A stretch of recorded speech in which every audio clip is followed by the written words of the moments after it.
akhirnya penyidik kalau ngelihat kerugian material itu nggak sampai 1 juta, Ya. tapi imaterialnya nggak terhingga, makanya diterima LP-nya.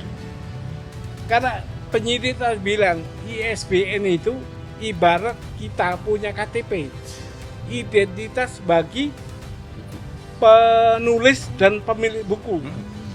Jadi nggak sembarangan ISBN itu. Penyidik bilang itu ibarat kita punya KTP. Ya. Nah, kok punya orang lain dipakai? Saya ikut menghadiri pemanggilan sebagai saksi ya, dari pelaporan Bang Irwan, karena sebelumnya saya menjadi bendahara di dalam manajemen buku Gibran NG. Selamat siang semuanya. Saya tadi membuka LP dengan alasan saya membeli buku 2. Satu cetakan pertama 4 buku, 2 buku cetakan kedua 5 buku, jadi 9. Nah, buku itu saya lihat kok ISBN-nya beda. Yang cetakan ke-1 sama cetakan kedua. Sedangkan buku itu adalah saya berikan kepada ketua DPR. DPR RI. DPR RI. Itu satu. Kedua, buku itu juga saya jadikan bukti di pengadilan baik Jakarta Pusat maupun PT UN. Yang palsu itu. Dua-duanya Pak, yang palsu itu. Nah, akhirnya penyidik kalau ngelihat kerugian material itu nggak sampai 1 juta, Ya. tapi imaterialnya nggak terhingga, makanya diterima LP-nya. Karena penyidik tadi bilang ISBN itu ibarat kita punya KTP, identitas bagi penulis dan pemilik buku. Jadi nggak sembarangan ISBN itu. Penyidik bilang itu ibarat kita punya KTP. Ya. Nah, kok punya orang lain dipakai?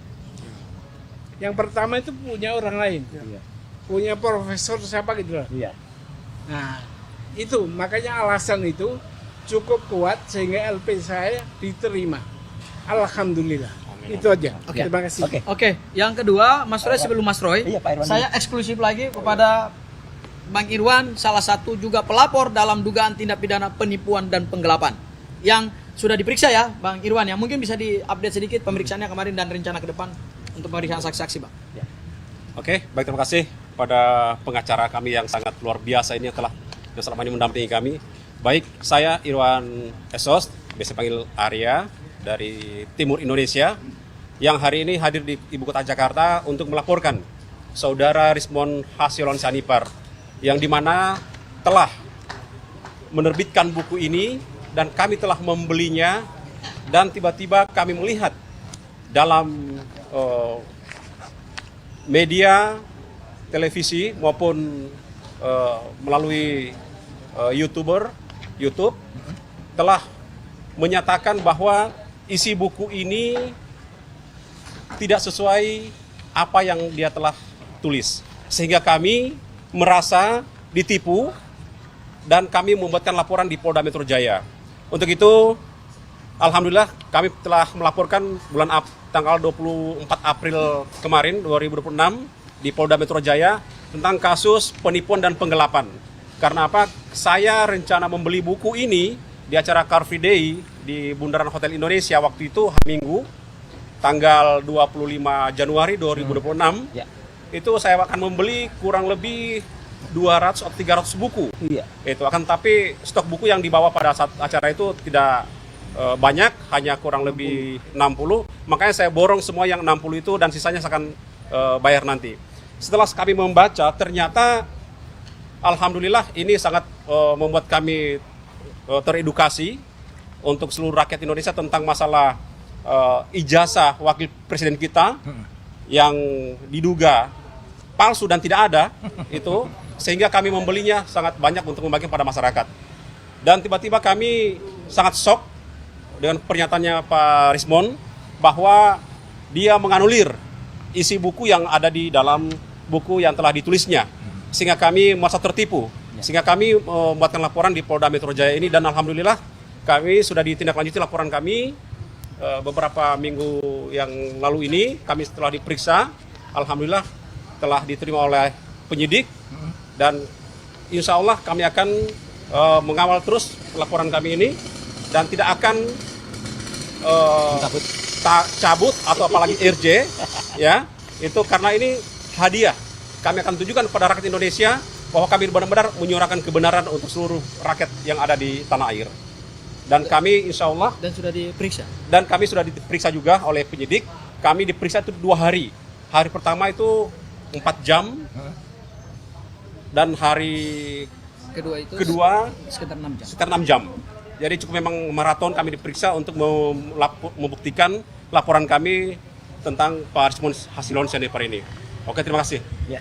Oke. Boleh nambah dikit soal kesaksian ya? Iya, karena nanti yang akan diperiksa itu Mas Roy, itu ada beberapa saksi dan diagendakan mungkin minggu ini atau minggu depan kami akan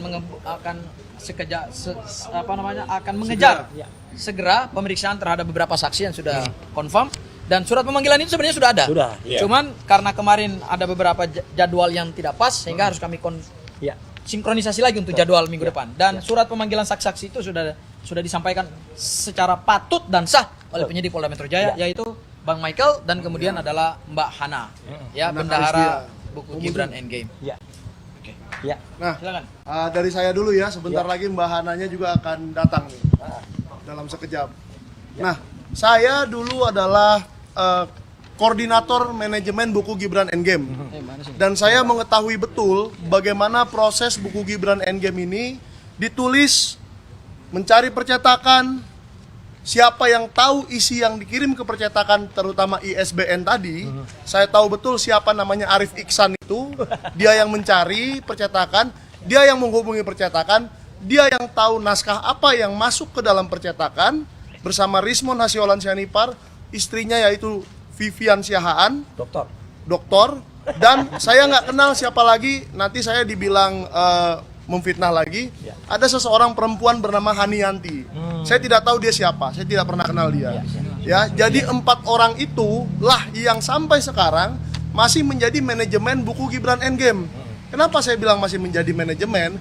Karena bukunya secara fakta masih bisa dibeli di banyak tempat, di online shop. Nggak usah kita sebut merek online shop, dan di salah satu toko buku di Jakarta Selatan, tolong Bang. Nah, ini adalah bukti. Saya pernah dilaporkan oleh orang bahwa dia bisa membeli. Kwitansinya Bang, coba carikan Bang. Ada kwitansinya bahwa beberapa minggu lalu masih bisa dibeli. Nah, ini dia. Ya, ini toko buku fisik yang berada di Jakarta Selatan dan masih bisa membeli buku Gibran Endgame.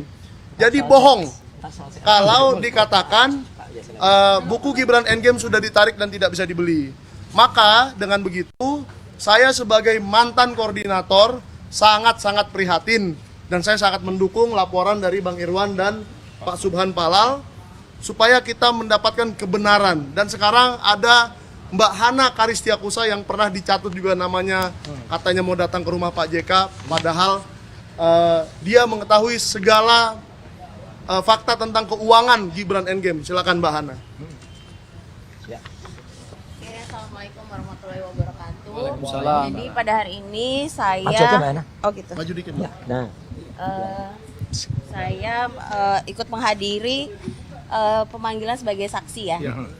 Dari pelaporan Bang Irwan karena sebelumnya saya menjadi bendahara di dalam manajemen buku Gibran Endgame.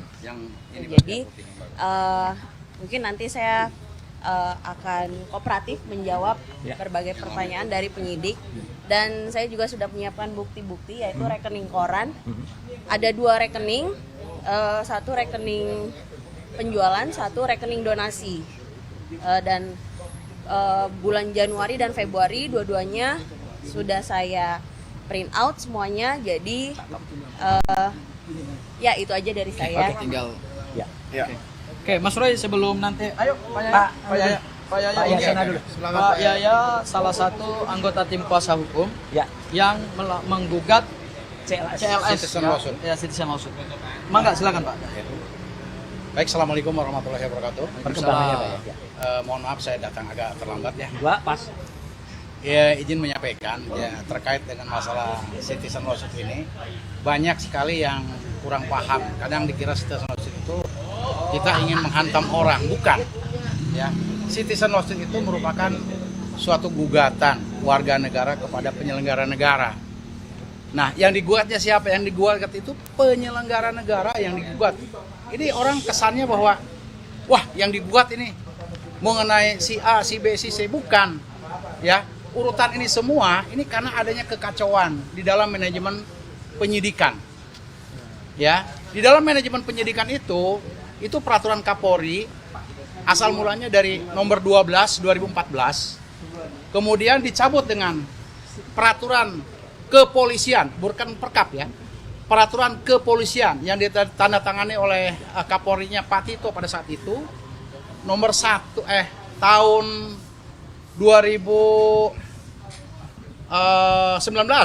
tanggal 1 Oktober ya 2019 ya, perkapnya sama, cuma ini peraturan Polri mencabut perkap 12 2014 ya menjadi peraturan Kapolri nomor 6 tahun 2019, itu terbitannya ya, yang terbarunya dicabutnya oleh peraturan kepolisian. Nah, ingat ya, jadi jangan bingung, jadi perkap 12 menjadi perkap 12 2014 menjadi perkap 9 2019. Oh, maaf, perkap 6 2019. Nah, dicabutnya oleh peraturan kepolisian, peraturan Kapolri. Peraturan kepolisian nomor 6 2019. Tanggalnya yang beda. Dicabutnya tanggal 1 Oktober, diterbitkan perkap nomor 6-nya tanggal 4 Oktober 2019. Ya. Nah, di dalamnya perkap itu yang menyangkut mengenai masalah manajemen penyidikan. Ya, di dalam manajemen penyidikan ini ada beberapa hal di situ. Ya, di antaranya ada penyelundupan pasal-pasal. Apa penyelundupan pasal-pasal? Ya, penyelundupan pasal-pasal di sini ada pasal yang seharusnya tidak dimasukkan, tidak dibebankan kepada beliau. Ya, nanti akan lebih serunya nanti malam lah. Ya, kita di CNN itu akan kita buka-bukaan gitu kan. Silakan nanti dilihat di CNN Tendean ya jam setengah 9 malam ya, mengenai pasal-pasal. Saya nggak akan bahas di sini mengenai pasal-pasalnya. Kemudian ada penyelundupan orang. Penyelundupan orang ini yang mengaku sebagai korban. Ya, korban siapa? Ya udah tahu ada 3 orang nih sebagai korban. Ya, disebutin nggak Pak Roy? Korbannya? Oh, sebutan. Boleh ya? Yang mengaku sebagai korban atau yang membuat laporan polisi, yang pertama Andi Kurniawan, ya, yang kemarin menjadi kuasa hukum terhadap pemohon intervensi terhadap CLS. Udah lihat kan? Ternyata ditolak sama hakim PN Jakarta Selatan. Kenapa? Karena pemohon tusen kom, ya, dia juga kalau masuk sebagai pemohon pugging nggak masuk. Kenapa? Karena aneh. Keterlibatannya di mana? Yang kita tuntut ini adalah ingin diberlakukannya penertiban suatu aturan terkait dengan manajemen penyidikan ini supaya lebih bagus. Gimana? Kok bisa ada penyelundupan pasal-pasal? Penyelundupan pasal-pasal dalam laporan polisi yang tidak dilakukan oleh Pak Roy Suryo. Ya, nggak dilakukan gitu loh. Tapi kok masuk? Ternyata digabung dari pasal-pasal itu. Ya, makanya kalau untuk membongkar pasal-pasalnya, kalau sekarang dikasih tahu gak seru. Ya. Nanti malam, ya kita akan debat. Siap. Nah, inilah beberapa hal yang terkait dengan citizen lawsuit. Ya. Aneh kan kedengarannya, tapi memang itulah satu gugatan warga negara kepada siapa lagi? Akan menggugat kepada penyelenggara negara lewat jalur mana lagi? Kan seperti itu. Yang dirugikan apa? Sasaran kita bukan itu. Manajemen penyidikannya kayak gimana?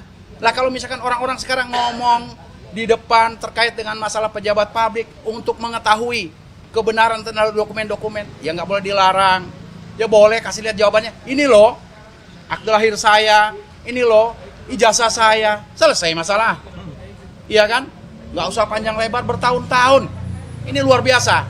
Akhirnya kami jadi biasa di luar akibat dari ini. Ya oke. Mungkin citizen lawsuitnya secara gambaran seperti demikian. Dan terakhir kemarin ada sidang kita laksanakan di PN Jakarta Selatan. Kami hadir selaku penggugat. Alhamdulillah tergugatnya nggak hadir, gitu loh ya. Alhamdulillah tergugatnya nggak hadir. Kenapa alhamdulillah? Ya seharusnya hadir, tapi kenapa nggak hadir? Ya daripada kita mangkel, ya alhamdulillah aja, kita bersyukur aja. Berarti kan dia punya alasan. Nah, mungkin ada yang bertanya alasannya, tanya sama dia. Kenapa alasan tidak hadir gitu aja, ya. Kita akan Polda Metro ya. Polda Metro, ya. Tergugatnya. Tergugatnya Polda Metro. Tapi kalau Polda Metro kan digugat nggak bisa menjawab, kan dia kan instansi. Gedung. Masa gedung digugat menjawab? Maksudnya pejabatnya di situ untuk apa? Kita nggak minta dihukum kok. Kita nggak minta dicopot jabatan. Perbaiki manajemen penyidikan yang ada. Peraturan Kapolri nomor 6 tahun 2019 itu sudah sangat lebih bagus daripada peraturan Kapolri nomor 12 tahun 2014. Udah lebih sempurna. Ya, Kapolri pada saat itu Bapak Jenderal Tito Karnavian. Silahkan dibuka nanti kalau nggak percaya. Ya. Nah, lagi-lagi mengenai masalah proses penyidikan. Sebetulnya di dalam undang-undang, dalam KUHP sudah diatur semua. Tapi di dalam peraturan Kapolri juga diatur juga. Ya, ada di situ yang terkait dengan pengawasan terkait penyidikan yang dilakukan oleh Irwasum dan jajarannya. Irwasum dan jajarannya. Di situ ada 4 item. Tapi nggak apa-apa, sekali gambaran aja. Silakan dibuka ya. Di situ ada aturan yang menyangkut mengenai masalah pengawasan terhadap penyidikan. Terhadap perkara yang mudah itu cukup 30 hari. Proses penyidikan selesai. Perkara yang mudah. Perkara yang sedang 60 hari. Yang sulit 90 hari. Yang paling sulit 120 hari. Pertanyaannya, apakah orang, warga masyarakat, warga negara ingin melihat mana sih Bapak selaku pejabat publik, saya ingin lihat ijazah Bapak. Masa harus disidik sampai 100 hari, setahun lebih ya. Luar biasa. Setahun lebih kita sidik ini begitu kan. Sampai diombang-ambing. Ya semoga ini ada kebenaran dari atas segalanya, jangan sampai kebenaran itu dikalah dengan sesuatu kebatilan. Ya, kita berdoa saja, kebenaran kita tegakkan dan sama-sama, ayo kita dukung penyidikan di kepolisian ini agar berjalan sesuai dengan manajemen penyidikan yang seharusnya dilakukan. Oke? Demikian dari saya. Terima kasih. Assalamualaikum warahmatullahi wabarakatuh. Waalaikumsalam. Mas Roy sedikit aja. Saya ingin update sedikit begini. Terkait dengan isu P21. Ya, jadi yang perlu saya tegaskan adalah P21 itu kewenangan jaksa peneliti dan itu adalah kewenangan lembaga kejaksaan. P21 itu tidak bisa dicek di Polda. Kalau P21 itu dicek di Polda, ya pasti sudah diumumkan oleh Polda. Hari ini diterbitkan oleh Polda, hari itu juga diumumkan. Jadi kita memahami P21 adalah P21 ini adalah produk kejaksaan, bukan produk Polda Metro Jaya. Dan ketika P21 ini sampai hari ini belum keluar, jangan kita melampaui kewenangan jaksa. Apalagi, Mas Roy mohon maaf, ada termul yang memposting, ada berkas 5 berkas, ada jaksa yang meneliti berkas. Memangnya mereka bisa masuk ke dalam lembaga kejaksaan? Masuk ke lembaga kejaksaan saja, itu pakai sistem. Hanya orang-orang yang punya kepentingan yang bisa masuk ke kejaksaan. Katanya ada termul-termul yang masuk kemudian memfoto dan kemudian diposting. Janganlah. Ayo kita didik masyarakat untuk taat dan sadar hukum. Ya. Yang berikutnya kedua, untuk P21 kemungkinannya akan banyak. Bukan berarti ini akan segera menanti dari Polda. Ini akan segera P21. Enggak. Bisa jadi ada beberapa kemungkinan. Pertama, P21-nya memang nggak jadi. Karena alat bukti yang diserahkan kepada jaksa sampai hari ini kami menduga loh, persepsi loh, belum menimbulkan keyakinan kepada jaksa. Karena gini, berdasarkan KUHP hanya batas waktu 7 hari bagi jaksa peneliti ketika menerima berkas itu secara administratif dan sah dan patut. 7 hari beliau harus menyatakan pendapat. Ini udah lebih. Jangan-jangan memang tidak lengkap berkasnya gitu. Sehingga perlu dikembalikan ke kejaksaan. Tapi kami tidak mendahului kejaksaan. Jangan seperti yang pihak termul yang mengatakan ini P21, ini akan segera P21. Memang Anda jaksa. Anda kan koordinasinya sama penyidik. Hei, ini bukan kewenangan penyidik, ini kewenangan Kejaksaan Republik Indonesia. Itu saja dari saya, Oke, Mas Roy. Baik. Terakhir Ya. untuk tokoh yang sangat kita nantikan ini. Baik, sama-sama. Fenomenal. Terima kasih. Assalamualaikum warahmatullahi wabarakatuh. Waalaikumsalam. Ya, pertama-tama saya haturkan terima kasih secara pribadi dan juga secara bersama-sama kepada teman-teman dari lawyer. Dan hari ini adalah satu untuk semua, semua untuk satu ya. Jadi di sini saya mewakili juga sahabat-sahabat atau pejuang yang belum bisa hadir secara langsung, tapi mungkin nanti baru akan siang hadir untuk WL ya. Ada Bu Kurnia Triryani, ada Dr. Tifa, ada juga Pak Rizal Fadila, dan juga ada Pak Rustam.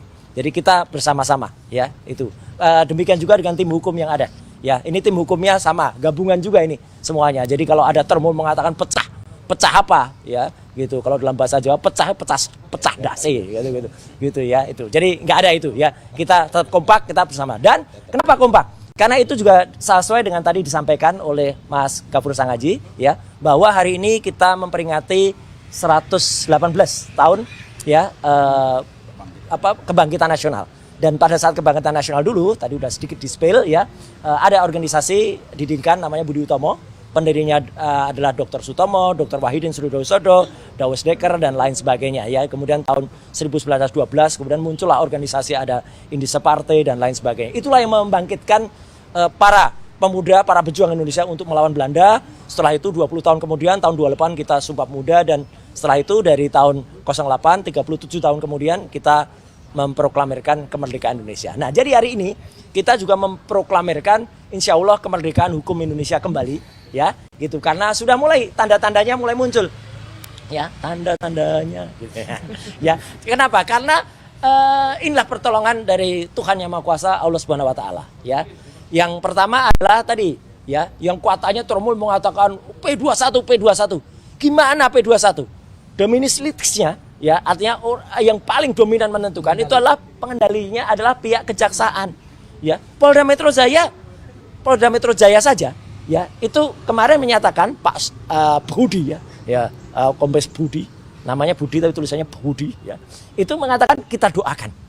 Jadi terima kasih, Polda Metro Jaya saja hanya bisa mendoakan karena bukan dia yang pengendalinya.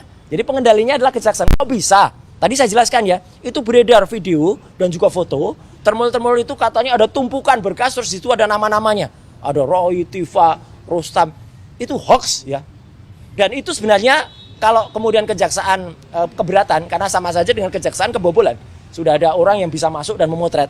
Tuntut itu, termol itu. Ya, karena mereka lah yang kemudian menyebarkan hoax. Ya. Nah, yang kedua adalah kemarin di Polres Jakarta Selatan, ada seseorang yang dengan sangat jumawanya mengatakan P21 sudah A1, ya udah pasti ini ya, gitu kan. Ini saya berdasarkan data fokus detail. Mana data fokus detail? Malamnya dia sendiri kena P48, ya, gitu. Harusnya P48, sebentar lagi kena P48. Itu eksekusi kejaksaan terhadap orang yang statusnya terpidana. Nah, jadi intinya kita tetap fokus dengan ijazah 99,9% palsu ini.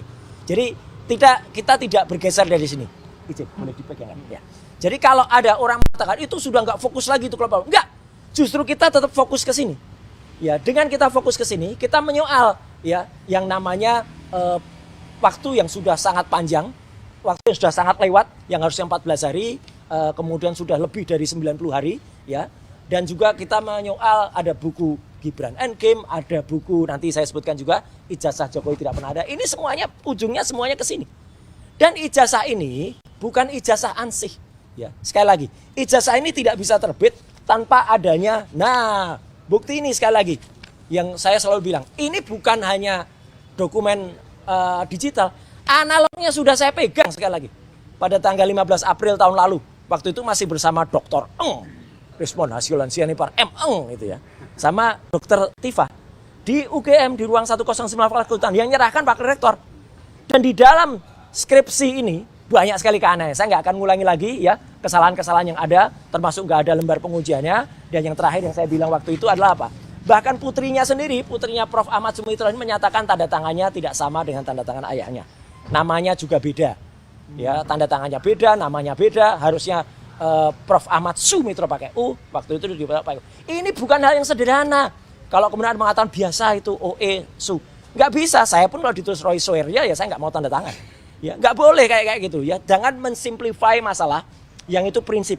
Ya. Apalagi seseorang punya paspor Ahmad Sumitro terus dia pakai Ahmad Soemitro, tolak pasti. Jadi ini jelas ya. Ijazah tak mungkin keluar tanpa ada perangkat-perangkat sebelumnya, termasuk skripsi. Nah, kemudian yang tadi disampaikan oleh Pak Yahya, Pak Yasena, yaitu CLS. Jadi citizen lawsuit itu adalah salah satu cara bagi kami untuk menggugat ya bagaimana prosedur yang ada di Polda Metro Jaya.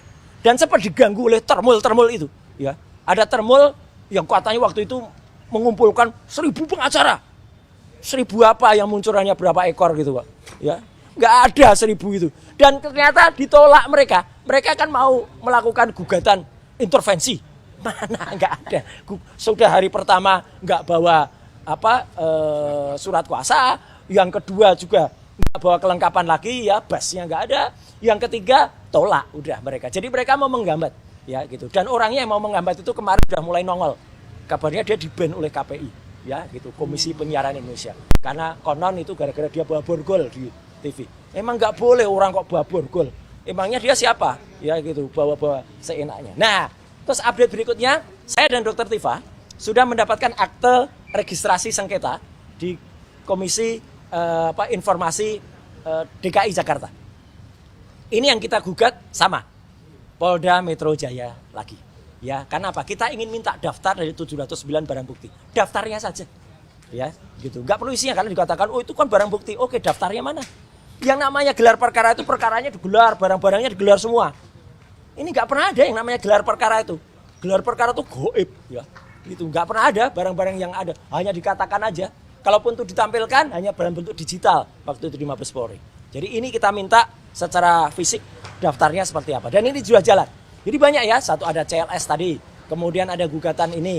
Nah, berikutnya tadi yang disampaikan oleh Mas Gafur, kita mengapresiasi langkah dari Kejaksaan Agung yang sudah menolak kasasi dari Mahkamah Agung yang sudah menolak kasasi dan itu menetapkan atau menguatkan kembali putusan Pengadilan Negeri Jakarta Utara dan juga Pengadilan Tinggi. Dan sekaligus saya jawab, orang ini saya nggak usah sebutkan namanya deh, ya dia sering banget tampil ngomongnya nggak jelas tuh, yang mengatakan saya itu kemana-mana selalu bawa fotokopi, ya gitu. Mending bawa fotokopi karena kami punya data daripada dia nggak punya data sama sekali, bisanya cuma ngomong boleh dong, gitu. Ya gitu. Nggak bisa, omong-omong aja orang ini, dan dia ternyata terlibat juga. Nih ternyata dia juga lawyernya dari Rasman dan sama Hotman ditulis juga. Nih saya bacakan saja. Ya, ada 4 nama yang kami laporkan, yaitu Asman Nasution dan Firdaus Oiwobo. Dan yang juga mengucapkan kata-kata yang menimbulkan kehebohan, yaitu istrinya Rasman, Ade Suryani, dan juga kuasa hukum yang cewek, yang emak-emak itu siapa? Ya, itu Elidaneti, Ucap Hutman pasca pemeriksaan. Jadi ini pun sebenarnya juga terlibat dalam kasus Rasman Arif Nasution ini. Ya, jadi ya gambarnya caleg. Memang dia pernah caleg tapi gagal, ya gitu. Jadi udah kalau caleg berhasil udah di DPR situ dia, ya karena gagal ya udahlah dia muter-muter aja di sini. Nah, jadi ini tadi ya yang disampaikan semua berdasarkan data ilmiah. Kami dapat laporan semua dari sistem informasi penelusuran perkara di Polres PN Jakarta Utara, kemudian Pengadilan Tinggi dan juga Mahkamah Agung, ya semuanya loud and clear.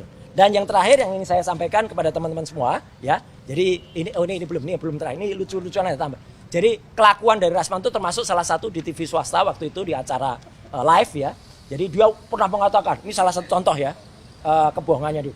Saya punya bukti, dia nyebut harta tumbuhan. Ini bukti Roy Suryo dan kawan-kawannya. Nah pada saat dia ngomong saya nyelinap ke belakangnya. Saya ini buktinya apa? Ternyata tuh surat-surat pengantar yang gak ada hubungannya. Konyol pas seluruh studio ketawa. Ya, waduh dia marah. Ini pelanggaran ada undang-undang apa yo? Saya bilang gitu. perlindungan data pribadi. Saya bilang, perlindungan data pribadi nomor 27 tahun 2022 nggak ngatur soal ngintip data itu. Ya, gitu. Saya termasuk yang tim yang membuatnya. Bohong lagi saya bilang gitu. Wah, jadi memang ini tukang bohong ya. Alhamdulillah lah kita mengapresiasi Mahkamah Agung. Ya, dan ini yang terakhir. Saya tetap juga mengaturkan apresiasi terhadap Polda Metro Jaya yang telah memproses laporannya.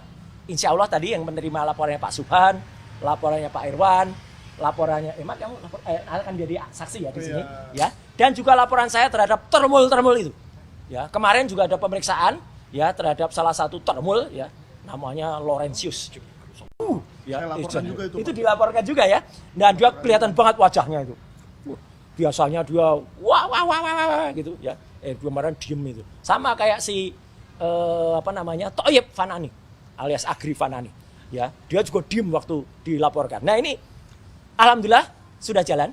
Jadi terima kasih Polda Metro Jaya. Ya, Thoyib dikasih 60 pertanyaan, kemarin Irjen dikasih 45 pertanyaan.